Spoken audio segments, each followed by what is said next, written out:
Good morning, everyone. It's my proud privilege to welcome to this meeting the Honorable Chancellor, Dr. A.K. Pansari, the Honorable Chief Guest, Professor Sopuri, the Vice Chancellor, Dr. Vice Murthy, Professor M.K. Chaudhary, Mr. B.K. Savalia, A.K. Borogoyan, Professor Chitranjan Kohl, and their friends from the academic fraternity.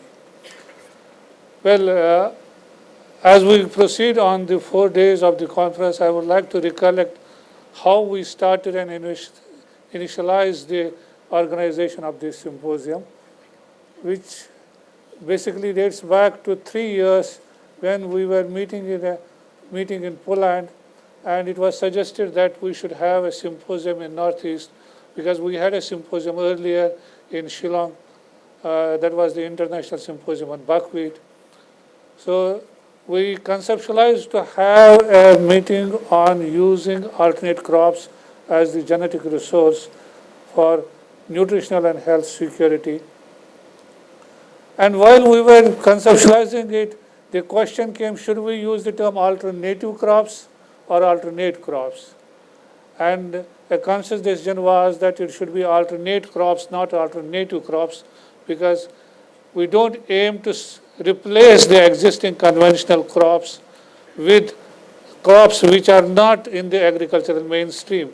We only intend to find ways and means of actually substituting, adding to the existing diversity of food crops. And the reason for this is that over a period of time, a lot of investment in R&D efforts have been done on conventional crops like rice, maize, and wheat, which have in a way replaced the crops which were existing in the Indian subcontinent scenario for quite some time, like millets, like buckwheat, kuttu, which we used to take in the fasting. So a fresh need is there to have a real look on these crops, find ways and means of bringing them into agricultural mainstream. And when we conceptualized it, we thought of where from to get the funds. So we chipped into the program, chipped in the Meghalaya Farmers Commission and the Royal Global University, and I am very thankful to the Royal Global University and Meghalaya Farmers Commission for the generous financial support that they have. In fact, I would like to say here, and this is my gratitude to Royal Global University, I was talking to the Executive Vice President sir once, and I said if we have some shortage of funds, and he replied, Mahuna. And that was a great support for us because there we came to the conclusion that we are going to have it in a big show. So we have in this meeting participants online from several European, Asian, Asia Pacific, America countries, and they will be making the presentations online. And we have a prioritization, and the prioritization is to identify a few crops which can be extensively investigated and R&D efforts can be put on them to bring them into agricultural mainstream, like quinoa has come and like we have the millets. Yesterday we had a pre-Congress dinner and a suggestion came that why should we not have a regional institute for such crops in Northeast.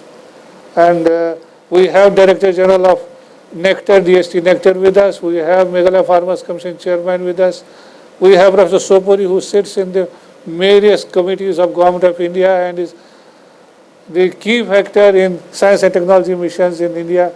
We hope such suggestions will be welcome and will be taken further. I have a feeling that we are going to succeed in our mission, and with the help of our colleagues in the country as a whole and outside the country, will achieve this success which we will emphasize. There's one more objective to this conference. That is to bring people together and expose our students to the latest in the research activities in agricultural sciences. And I may tell you here, we have today itself in the evening a session essentially devoted to the students, wherein we have put a competitive program that is this alternate crops, bane or boon for nutritional security.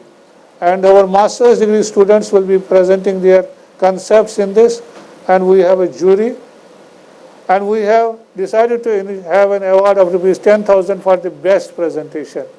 This is to encourage our students to participate in such activities and also to expose them to the different domains of knowledge in the agricultural sciences.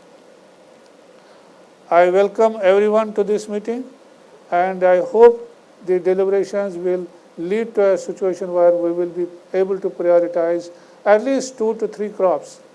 In fact, some time back, 6 crops were identified by DBT, and out of that, millets got the boost, and now we have a lot of work on millets which is available, and a lot of value addition products on millets available. We have products developed from millets from the Royal Global University, and they will be served to the guests.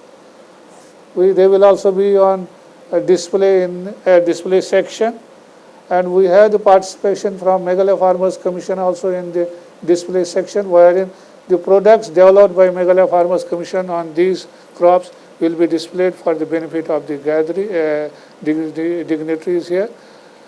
And I hope we will be able to achieve our goal. With these few words, on behalf of the Royal Global University, I thank everyone for taking out their time and being with us. And I hope your stay will be comfortable. I must say here, if there is any discomfort, it's all mine, the blame is all mine. And if there is a good outcome of the Congress, I leave it to the Royal Global University to take the credit, because it is the Royal Global University which is serving as the host for the Congress. Thank you very much.